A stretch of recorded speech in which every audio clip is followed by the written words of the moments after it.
Welcome back. You here with Goldberg. Today we'll be talking about the affirmative action results and what I think it means for the nation at large. Strikes me as another example, somewhat similar to abortion, although that was more significant, where boomer conservatives, they wait for something their entire life. And during that period, conditions and context have sprinted so far ahead as to render the outcome somewhat nullified or impotent.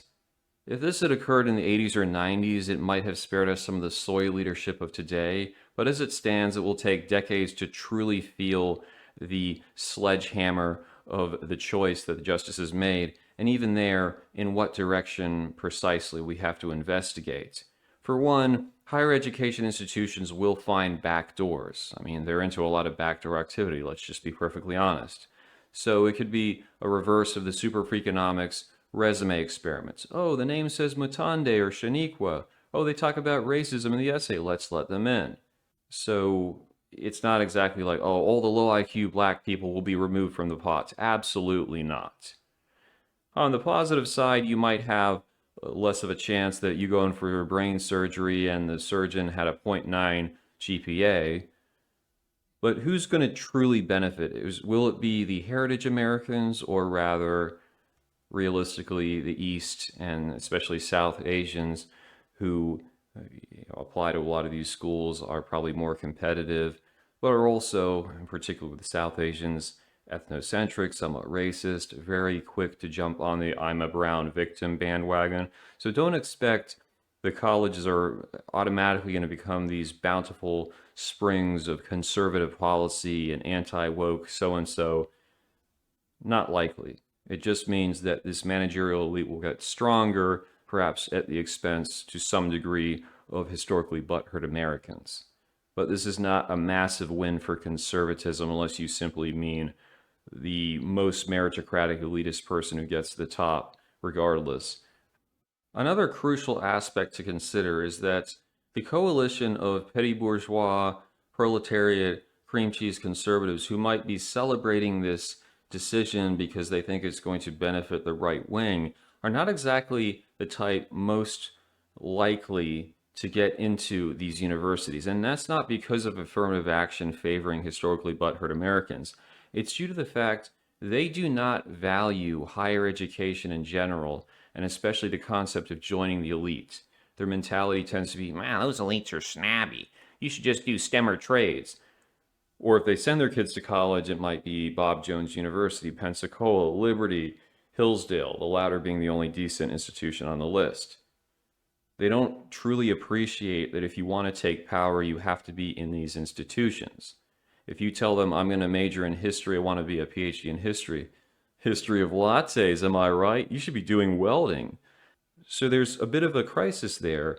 If you're not going into academia because you have derision for it, or you don't go into higher educational administration, that's where the policy is made. That's where the experts are selected.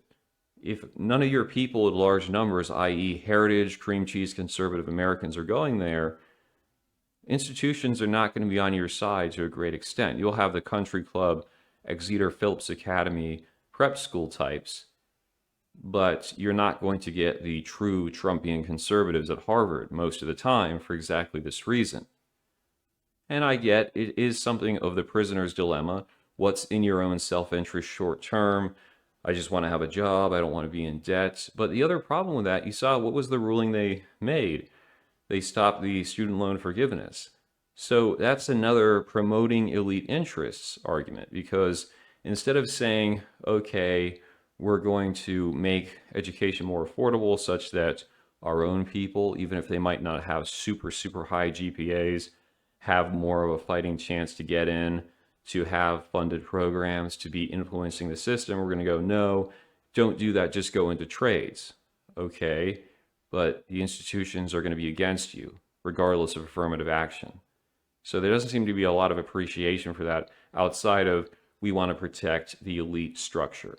On a slightly related note, you have all these guys in the manosphere telling dudes go into STEM or trades, and that's fine, might be a good career decision to save yourself your own interests. But of course, STEM outside of medical and maybe the business side of IT is predominantly male, much like trades are. So you're telling all these dudes who are typically normies or sub fives to go into fields where they're going to have very few options as far as the opposite sex is concerned. Less chances of them forming a kind of nice guy relationship in the office, that kind of thing. And on top of that, you're going no unnaturally colored hair, no tattoos, no liberals, no whatever it might be, no single moms. And you create all these ridiculous standards, plus you're putting these guys in environments where there are less women. And then you turn around and go, yeah, don't be an incel. It's like you're creating the problem that you complain about. I hate to say it. It's much like these conservatives saying, well, affirmative action's wrong, but also we don't encourage our kids to really go into elite institutions because, oh, be anti-establishment, just wait for the collapse. And you've got an even bigger problem, which is a society is run by people you don't like, or in this case, the dudes can't get any women. I mean, I hate to tell you, last year I was working in an environment and this one HR office had the hottest women possible. But you always hear, oh, don't go into HR, don't work in an office because it's hell, which it might very well be in other regards. But you see how these right-wing people, they're so adamant about how correct they are, even if in many cases they're shooting themselves in the foot left, right, and center and making the problem worse. So perhaps affirmative action, like I said, it'll be good if you don't want to have a doctor who's unqualified. But as far as conservatives taking back society, I think the jury's very much out on that one. And it's not going to change until collectively cream cheese, heritage Americans, right-wing people say, we need to go and take back the institutions. It's not just about cutting funding or running away until the collapse happens. It's about saying, okay, this is the route to power, and we need to be there at the table, or in fact, we need to be the ones who own the table.